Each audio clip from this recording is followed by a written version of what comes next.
Calon ibu mungkin saat hamil bertanya-tanya, sebenarnya apa itu plasenta, apa fungsinya, dan juga apa yang mungkin mempengaruhi kondisi plasenta. Plasenta merupakan organ rahim yang terbentuk di dalam rahim yang juga disebut sebagai uterus. Plasenta terhubung ke bayi yang sedang berkembang melalui struktur seperti tabung yang disebut dengan tali pusat. Melalui tali pusat, plasenta memiliki berbagai fungsi.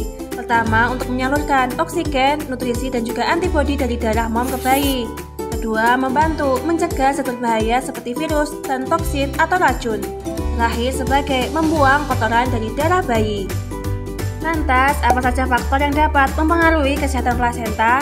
Pertama, jika mom melakukan operasi rahim sebelumnya, terdapat cedera atau pukulan pada area lambung yang membuat plasenta terpisah dari rahim. Ketiga, usia ibu yang hamil, terutama pada usia 40 tahun. Mengalami tekanan darah tinggi, dan kondisi ini dapat menyebabkan berkurangnya aliran darah menuju plasenta. Untuk itu, mom harus tahu 5 kondisi dan masalah plasenta yang paling umum terjadi. Pertama, solusio plasenta, ketika plasenta sebagian atau seluruhnya terkelupas dari dinding dalam rahim sebelum persalinan. Kedua, kondisi plasenta previa, ketika plasenta menutupi sebagian atau seluruh serviks dan lebih umum terjadi pada awal kehamilan. Ketiga, insufisiensi plasenta, yaitu ketika plasenta tidak berfungsi dengan baik. Bayi mungkin tidak mendapatkan cukup oksigen dan nutrisi yang dibutuhkan untuk tumbuh dan berkembang. Keempat, plasenta akreta, ketika kondisi plasenta yang terpisah dari dinding rahim pasca melahirkan. Jika ini terjadi, mom mungkin akan mengalami operasi sesar yang diikuti dengan operasi pengangkatan rahim.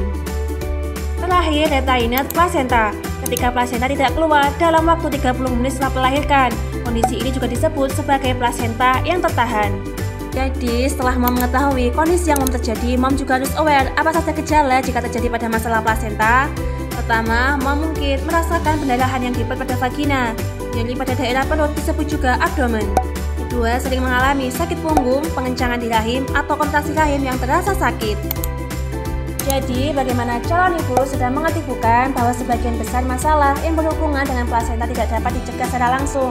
Yang perlu melakukan adalah melakukan semua pemeriksaan kehamilan secara rutin dan juga mengelola kondisi kesehatan khusus seperti tekanan darah tinggi.